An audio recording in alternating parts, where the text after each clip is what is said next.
It's officially NFL Draft Eve with the first round set to kick off tomorrow in Detroit. We're going to be taking a look at some predictions, what Rob and I expect to happen in the first round through the end of day 3 with the Seahawks on a jam-packed Wednesday edition of Locked On Seahawks.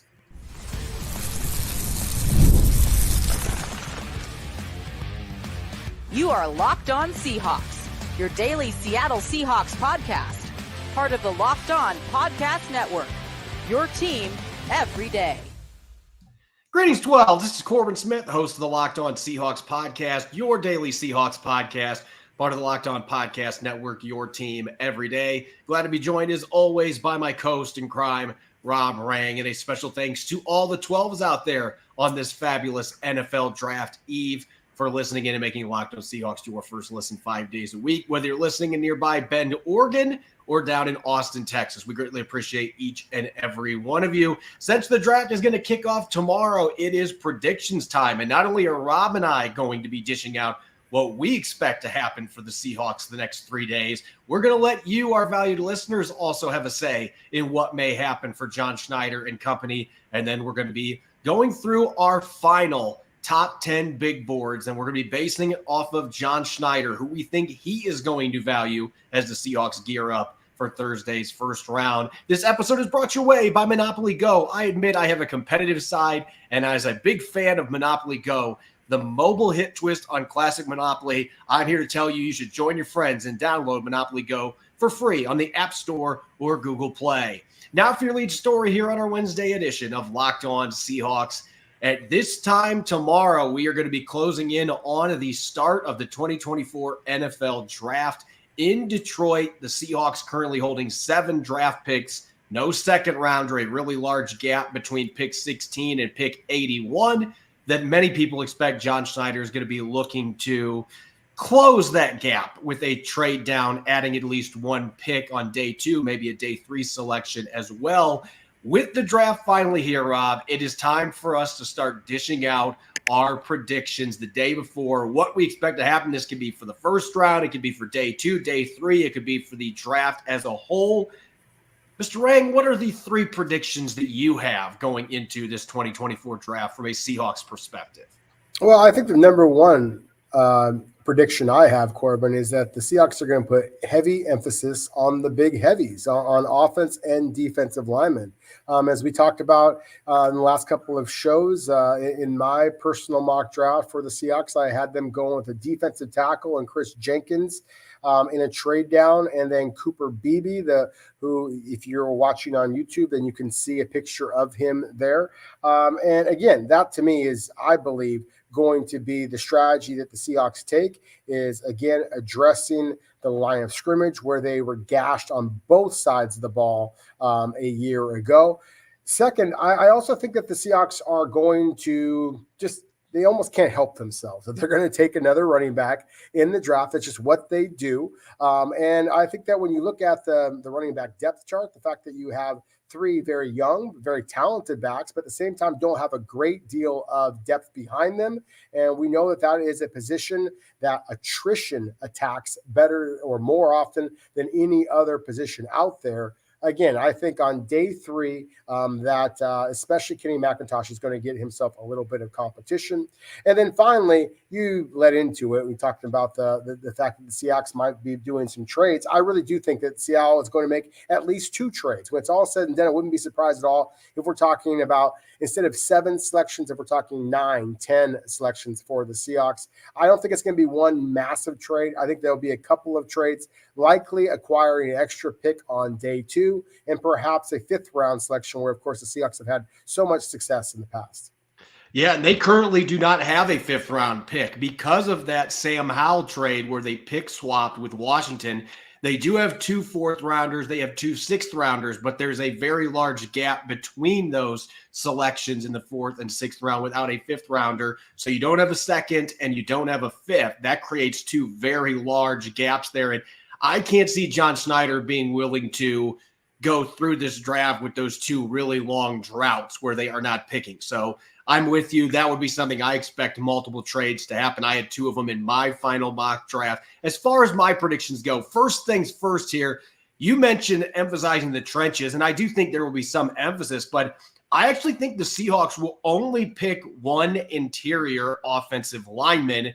I anticipate that it is going to be early, though. And what I mean by early, first couple of rounds. I think Seattle either in round 1 is going to be bringing in somebody like a Graham Barton or a Jackson Powers Johnson, maybe Troy Fatanu, or they're going to get an extra pick on day 2, preferably the second round. And then that's where they could get somebody like a Cooper Beebe or a Christian Mahogany that they can bring in to compete and potentially play right away. But I just think that this draft class, as good as it is an interior offensive line, I think the Seahawks have a lot of other issues that they're going to be worrying about in this draft as well. They did add Laken Tomlinson. They're happy with Anthony Bradford. I don't know that they're going to be drafting multiple guys there.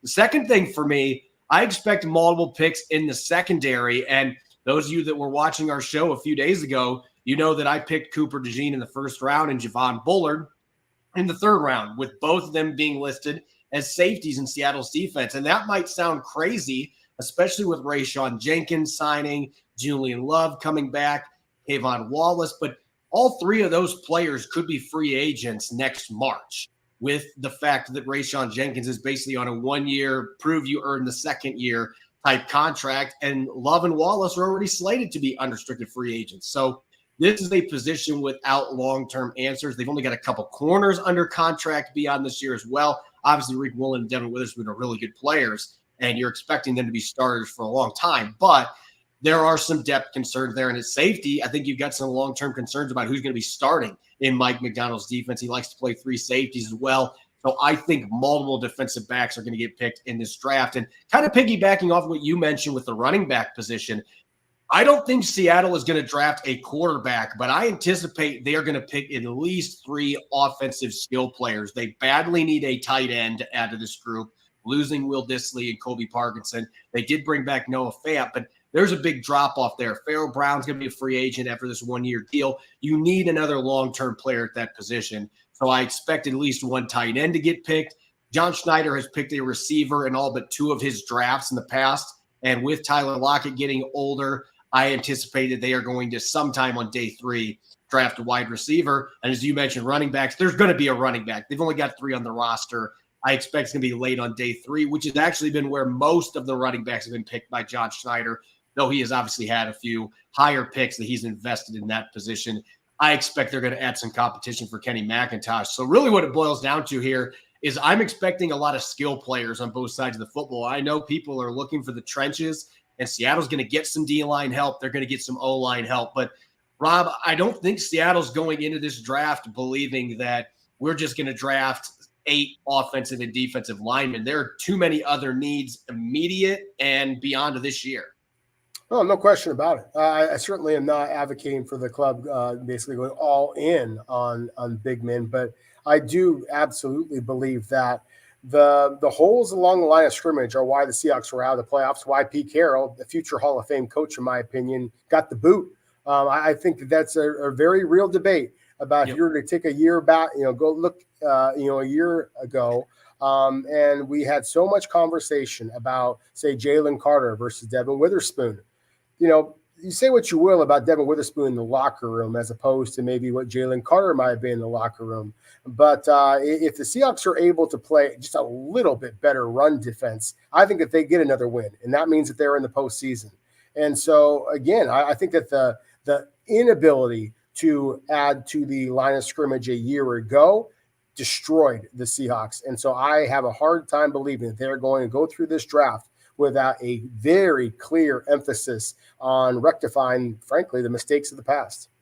I could see this being a draft where they pick another tackle later, like you had in your mock draft, and they have a guard or a center, whatever direction that they're going to go in that regard, and they're going to bring in some D linemen. So I could see 3 or 4 picks there. I just think that there are obviously other needs too, and you have to look at each draft beyond just the immediate, especially with the fact Seattle, most of their free agent contracts this year were 1-year contracts. So they're going to have a lot of positions that they need to be looking at beyond this year. So I'm really fascinated to see how things play out. But what I'm most fascinated about, I want to see what our listeners have to predict for this upcoming NFL draft for the Seahawks. We're going to dive into a bunch of awesome projections from you, our valued listeners, up next here on our Wednesday edition of Locked On Seahawks. This episode is brought your way by eBay Motors. Passion, drive, and patience. What brings home the winning trophy is also what keeps your ride or die alive. eBay Motors has everything you need to maintain your vehicle, whether it's superchargers, roof racks, exhaust kits, LED headlights, and more. Whether you're into speed, power, or style, eBay Motors has got you covered. With over 122 million parts for your number one ride or die, you'll always get exactly what you're looking for. And with eBay's Guaranteed Fit, your part is guaranteed to fit your ride every time, or you get your money back. Because with eBay Motors, you're going to be burning rubber, not cash. With all the parts you need at the prices you want, it's easy to turn your car into the most valuable player and bring home that win. Keep your ride or die alive at ebaymotors.com. Eligible items only, exclusions apply. eBay Guaranteed Fit, only available to U.S. customers. You're listening to the Wednesday edition of Locked On Seahawks. I'm your host, Corbin Smith. Glad to be joined here on NFL Draft Eve by my co-host in crime, Rob Rang. And a special thanks to all the 12s that are tuning in and making Locked On Seahawks your first listen 5 days a week. We greatly appreciate it. As we did on yesterday's show, we looked at a number of listener-submitted 7-round mock drafts. We greatly value what the 12s think heading into a massive event like the NFL Draft. And so, Rob, you and I, we've had our opportunity to dish out our predictions for what's going to happen over the next 3 days. Let's take a glimpse into what our fans think are going to be happening going into this draft. And our first one that we've got here coming from Kansas Hoops Chat. Seahawks trade back to the end of the first and grab Troy Fautanu from Washington. Predict he slides some due to his long-term knee concerns that came out. Grab him at great value and also pick up a second. We talked about this yesterday, Rob. If there are legitimate red flags with Troy Fautanu's medicals, this could very easily be a realistic scenario. It could. And let's be clear and give some credit where credit is due. Tony Pauline, longtime draft analyst, and is very well connected in the NFL business, the agent business. So this may very well be true. I have not been able to independently confirm that Troy Fautanu's medical grade has been red flagged for some clubs. I will say this: in the 14 years that John Schneider has been operating as the general manager and the head scout on draft day for the Seahawks, I found Seattle to be fairly conservative when it comes to medical grades. So if Troy Fautanu does in fact have a knee problem that is viewed either as short-term or long-term, he might be completely off Seattle's board. He certainly could be somebody that they've at least dinged enough that he may not be somebody that they would consider even in a trade down scenario in the first round. So I think that this prediction is valid. It absolutely could happen. But again, if the Seahawks don't feel comfortable with taking Troy Fautanu at number 16 overall, the one reservation I would have with this prediction, as much as I like the idea of trading back, acquiring extra picks, and still getting a superstar player, at least in my opinion, is that I just don't know that Seattle would be willing to use, say, the number 28 overall selection on Troy Fautanu if they were not willing to use the number 16 overall pick on him.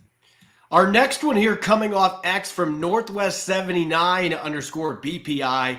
The Seahawks will trade out of the first round and make 6 selections in the first 3 rounds, starting with Christian Haynes of UConn at 36. And for those that are scoffing at this idea, I mean, Seattle right now, they have 1 selection on day 2, but this would be under the premise that John Schneider's trading down 3 or 4 times. And if you think that that's far-fetched, it happened in 2017. Now, we know the end result was an absolute disaster, but it wasn't because Malik McDowell was not talented. It was the character issues, and you and I, Rob, we agree that that's kind of changed how the Seahawks have handled character-related stuff in the draft over the last 5 or 6 years with how that played out. But the process itself, you still got a really talented player, and unfortunately, everything blew up in their face. But this is something that has happened before, and if the Seahawks don't feel like a blue-chip player's there and they can try to get a bunch of day 2 guys, then this could very easily happen, especially with Christian Haynes being one of those day 2 guards that you and I both think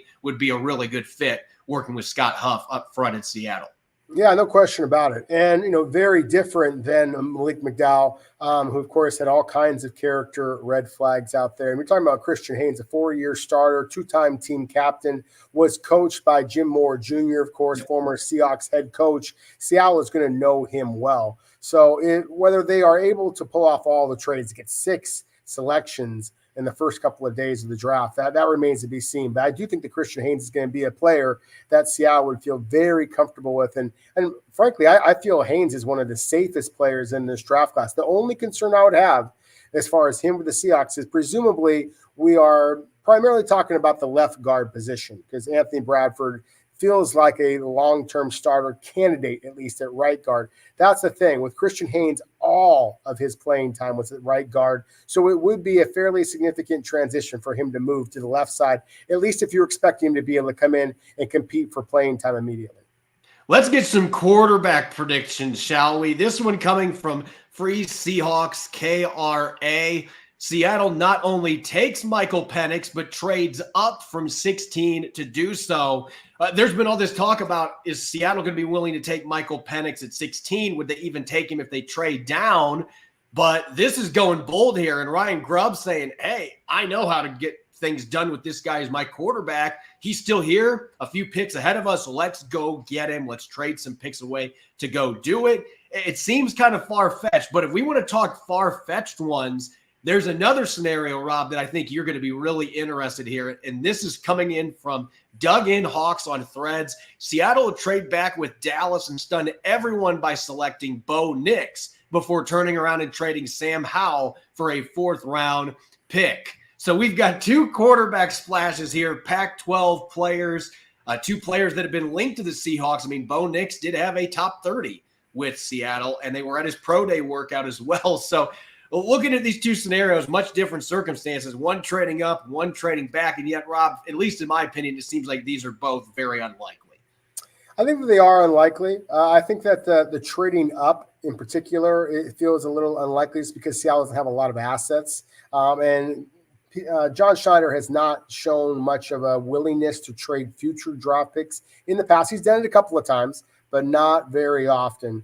And Michael Penix, I think you're going to have to make a fairly significant move up. I personally expect Michael Penix to be off the board either to the Minnesota Vikings, number 11 overall, Denver Broncos, number 12, or to me, his floor is the Las Vegas Raiders, number 13 overall. I would be very surprised to see him slide past that. So if Seattle's going to be moving up 5-6 spots, that's going to be fairly significant. Although obviously we all can acknowledge just the fit that Penix would be in Ryan Grubb's offense. Again, especially with the skill position talent that the Seahawks have. That's one of the reasons why I am intrigued by the possibility of Bo Nix in Seattle. I'm a big fan of Sam Howell. You are, and we believe that John Schneider is as well. That's why I think that scenario seems unlikely. But still, I'll say this. A couple of weeks ago or so, we had a conversation about Bo Nix on our show. And I got some feedback for some folks that basically said, like, hold up. Seattle is higher on Bo Nix than you think that they are. So I will say that I have got some feedback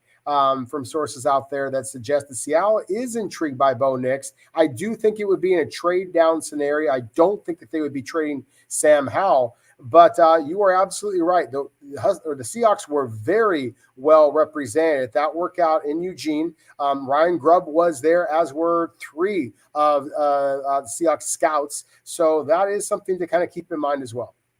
Our next one here coming from W. Wallace 1425. Charles Cross gets sent to the Steelers for a 2nd-round and 4th-round pick, and the Seahawks draft Amarius Mims in the 1st round. I will say this, Rob, if the Seahawks did pick a tackle, a pure tackle in the 1st round, somebody like Amarius Mims that could play either tackle position, and maybe they view him as a higher upside player coming from this loaded tackle class, you might have Charles Cross's agent knocking on the door, and the agent actually is Mr. Cross. You might have him knocking on the door saying, wait a second, you guys just invested a 1st-round pick there. I want to move. And Seattle might, during the draft after that pick, make something like this happen. So I don't foresee this happening this week, but at the same time, this is one of those crazy out there scenarios that actually could have dominoes that would make it happen if Seattle felt like Mims was the guy to attack there in the 1st round. Yeah, and I think that it wouldn't just be Charles Cross's agent or Charles Cross himself not going to do it. I think Abraham Lucas as well. That, to me, would be the reason why you might select a tackle, at least in my opinion. I think that Charles Cross should be fairly secure in his place as Seattle's left tackle. But Abraham Lucas, considering the fact that he missed 11 games a year ago, of course, underwent knee surgery in this offseason. I do have some reservations about that. And I also feel that he is physical enough to perhaps be able to slide inside and play guard. And so you can keep both Charles Cross and Abraham Lucas and still talk yourself into taking an athletic phenom like an Amarius Mims. So I think that this one has some teeth to it as well.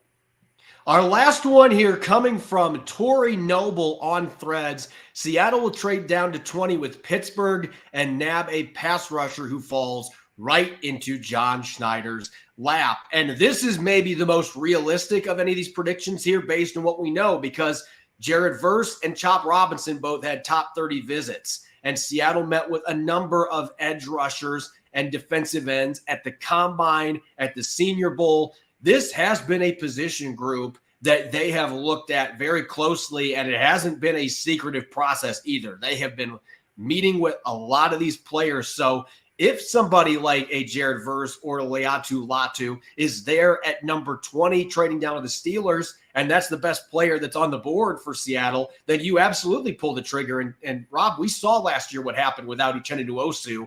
If you bring in a player like that, that guy's immediately going to be pushing Boye Mafe for snaps. And that is a good thing when you're bolstering the competition there. And a number of these edge guys are well-rounded players too that you can count on playing every down once they get into it in the NFL and they get in a rhythm in this scheme.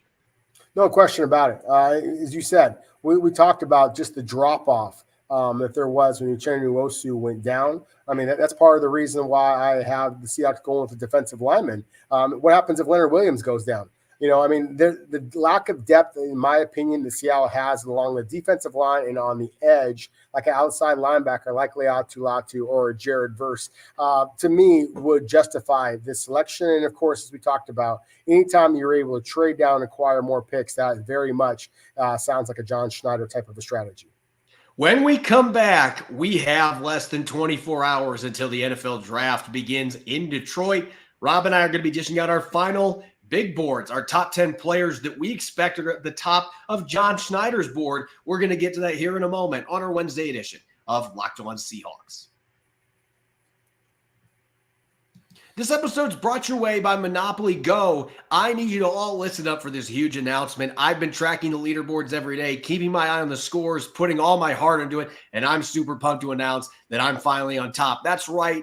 I'm talking about the hit mobile game Monopoly Go. You've probably heard of it. It's been downloaded over 150 million times. It's a great mobile twist on classic Monopoly. You can play anywhere, anytime. My wife's been yelling at me about it because I do play it anywhere, anytime. You can explore hundreds of Monopoly boards from Las Vegas to Camelot to the moon, all while raking in a huge fortune. You could charge rent on iconic properties, just like classic Monopoly, or go after their Monopoly money, pulling bank heists and taking wrecking balls to their landmarks. But my favorite part is the leaderboards, where you can see who is a Monopoly tycoon and who's going bankrupt. So go get yourself on the charts. Download Monopoly Go now for free on the App Store and Google Play. You're listening to the Wednesday edition of Locked On Seahawks. I'm your host, Corbin Smith. Glad to be joined here on NFL Draft Eve by my co-host in crime, Rob Rang, and a special thanks to all the 12s that are tuning in. We greatly appreciate you for making Locked On Seahawks your first listen 5 days a week. Make sure to check out right now on the Locked On NFL Network. We've got our Locked On NFL mock draft available. It's a 6-episode series on Locked On NFL Draft to hear who the local experts are picking for every NFL franchise, with live reactions from local college football experts and even the fantasy football angle. The Locked On NFL mock draft is available for now on the Locked On NFL Draft on YouTube or wherever you get your podcasts. We've got the first round set to kick off in Detroit tomorrow night, and keeping that in mind with the Seahawks slated to pick 16th, maybe trading down. We don't know what's going to happen just yet until we actually get to the festivities tomorrow night. But Rob, you and I, we have put in our work. The hay is in the barn for the Seahawks. The hay is in the barn. They're ready to roll for tomorrow night.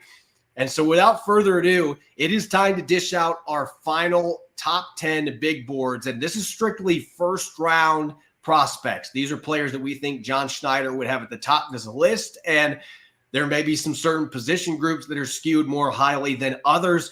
Rob, I'm going to give you the mic here first because I know this is something you've been looking forward to with all the scouting that you've done. The 10 players that you think are going to be at the top of John Schneider's list that realistically could be available for them to draft.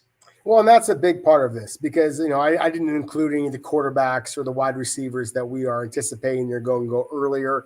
J.C. Latham is an offensive lineman from Alabama. We've talked about at times. I think he's going to be off the board. Frankly, the very first two players I'm going to mention here, I expect them to be off the board.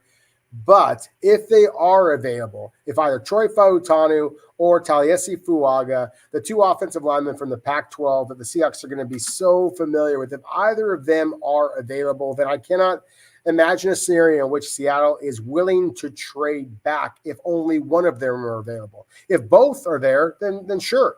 But otherwise, I really think that you are going to see Seattle stick and pick to take a Fautanu or a Taliesin Fuaga. I also think that there is a possibility that Jared Verse, the edge rusher from Florida State, who is, in my opinion, the best run stuffer of this edge class, I think that he would make some sense in either a 16 or a small trade down. Corbin, I am not quite as high on Byron Murphy II out of Texas as a lot of people seem to be. For me, he's my number 2 defensive tackle. I personally have Jer'Zhan Newton there, who I have projected to the Seahawks on multiple occasions. But I do think that there are going to be some out there that like Byron Murphy more, and perhaps the Seahawks would be one of those. So Byron Murphy II would be my 4th choice there. Cooper DeJean, the safety, corner, punt returner extraordinaire that we've talked about so much, comes in as my number 5 player, and I'll switch it over to you to talk about your top 5.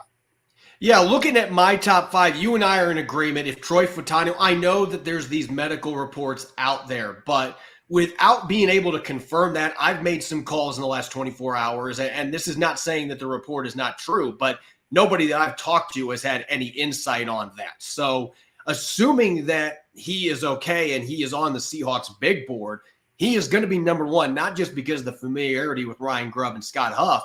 We're talking about a guy that I actually think might be a better guard in the NFL than a tackle, and that is a clear area of need for the Seahawks. He's a great pass protector. We saw the athleticism that he brings to the table at the combine.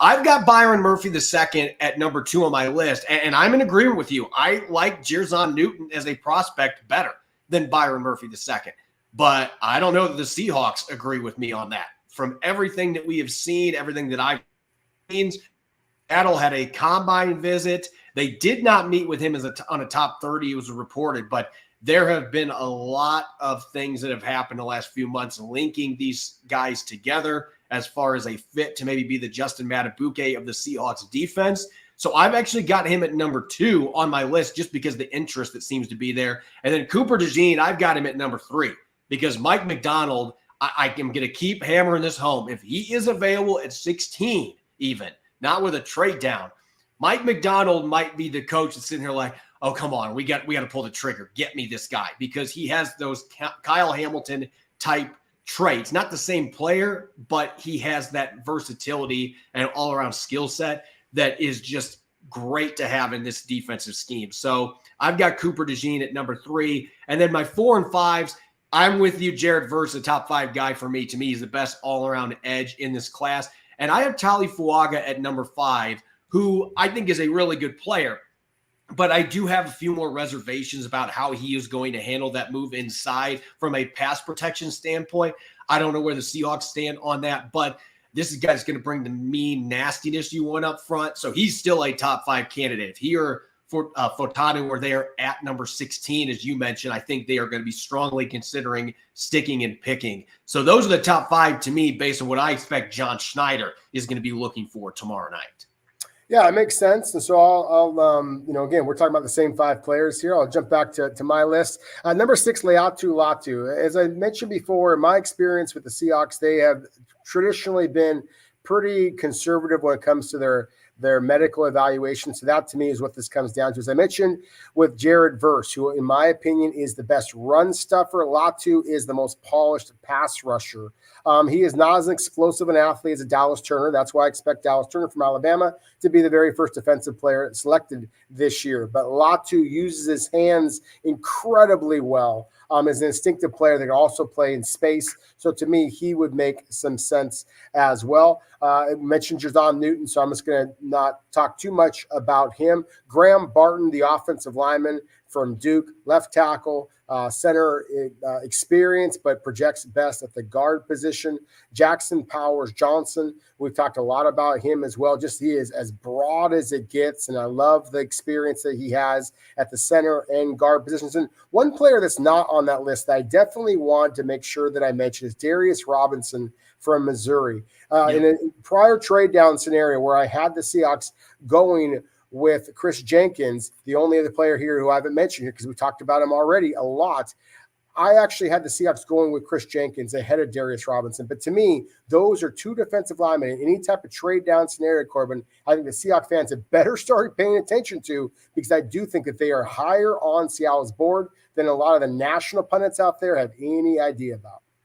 You and I are sharing some players in this bottom five. Jer'Zhan Newton, I've got at number 6, and I've talked about how much I love his game, particularly the disruptive tendencies that he has, both as a pass rusher and a run defender. There's been some concern about the foot injury that he has come back from. He looked pretty good moving at his pro day, though. I must say that.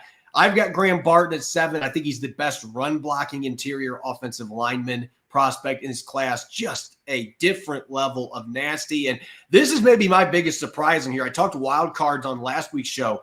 If Cooper DeJean is going to be in the mix for this first-round pick, then Terrion Arnold from Alabama should absolutely be in that same mix as well. I don't think he is quite as talented of a prospect as Cooper DeJean, but Terrion Arnold played the star position at Alabama. And for those that don't know what the star position is, it's basically an all-encompassing linebacker, safety, corner blend. You move the guy all over the place. He played over 200 snaps in the slot last year. He's played on the outside. He's played safety. He was actually a safety coming out of high school, and he's got decent size. Terrion Arnold could be one of those chess pieces that Mike McDonald has interest in that can play a number of different roles in this defense. So he's my surprise guy at number 8. And then the last two on my list, I've got Jackson Powers Johnson from Oregon, as we've talked about time and time again.